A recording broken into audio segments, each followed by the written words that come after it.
Good afternoon. In celebration of Easter week this week, my video devotions are focusing on stories of Jesus' resurrection appearances that we find in three of the Gospels. Today, we're going to turn to Matthew.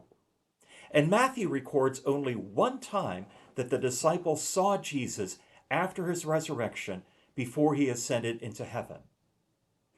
On Easter morning, when the women went to the empty tomb, they met an angel who had a message for the disciples. Leave Jerusalem and go up to Galilee where you will meet Jesus. So the disciples went to Galilee as they had been commanded, and sure enough, they met Jesus right there. Jesus' message to them is often called the Great Commission. All authority in heaven and on earth has been given to me.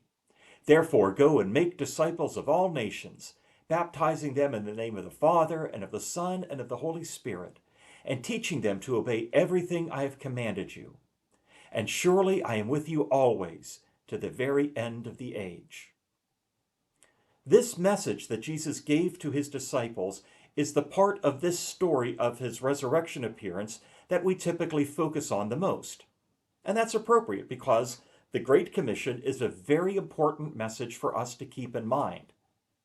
It is Jesus' final words of guidance for all of us before he ascended into heaven. Today, however, I'd like to look at something different in this story. I'd like to talk about the way the disciples reacted when they saw the risen Lord. In order to do so, I want you to put yourself in their shoes for a moment. They had seen him be arrested in the Garden of Gethsemane and then put on trial 3 times, as I talked about last week. Then he had been marched off to a place called Skull Hill. That's what Golgotha means. And you know, nothing good is going to happen at a place called Skull Hill. They hung Jesus up on a cross to suffer until he finally died.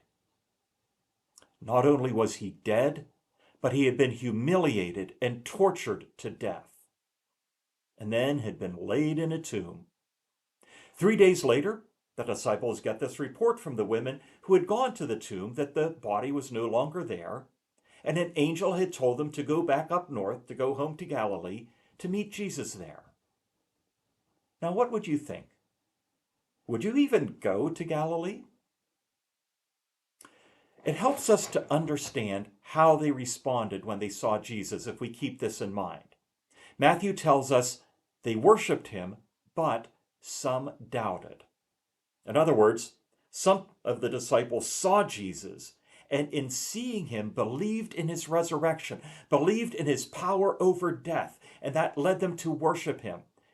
Even if they hadn't believed in his resurrection before that, now they praised him, they adored him. But other disciples doubted. Even as Jesus stood right in front of them, they doubted that he had risen. Now, Thomas, one of the disciples, gets the rap for doubting Jesus' resurrection until he saw Jesus himself. We see that story in John's Gospel. But Thomas is not alone in doubting Jesus' resurrection. Here are other disciples who doubted even when they saw Jesus right in front of them. So, why would they doubt? Why didn't they believe what they could see with their own eyes? It sounds ridiculous, but it happens all the time. We can become so convinced about what we know is true that we trust that belief even more than we trust the evidence that is right in front of us. What we think to be true, or what we think to be impossible, becomes a lens or a filter through which we see the world. And in this case, the belief filter was something perfectly normal, something we could completely understand, totally logical. Jesus was dead. That was a definitive fact no one disputed.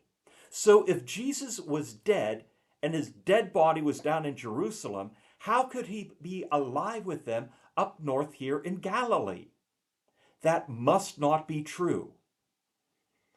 Maybe it's some Jesus look-alike pretending to be him. Maybe I stayed up too late last night and my eyes are playing a trick on me. Maybe it's some sort of sorcery happening here. For example, if you see an illusionist make a woman disappear in a magic show, you don't really believe that she disappeared, even though that's what you see with your own eyes. You know it's some sort of trick, even though you don't know exactly how the illusionist did it. And you're impressed by his ability to create that illusion. The scientific principle that we follow so much in our lives, so much that it's almost automatic, science is based on observation. In other words, you set up an experiment and then you observe or measure the results. And if you can recreate those same results in the same conditions, then you accept this is something that is true. That's how science is supposed to work. But it doesn't always work that way. History is full of examples of concepts that have been proven by the scientific process to be true. But because that concept doesn't align with the current beliefs and the current things that the scientific principle has led us to conclude, then even though the evidence is right there, it is rejected.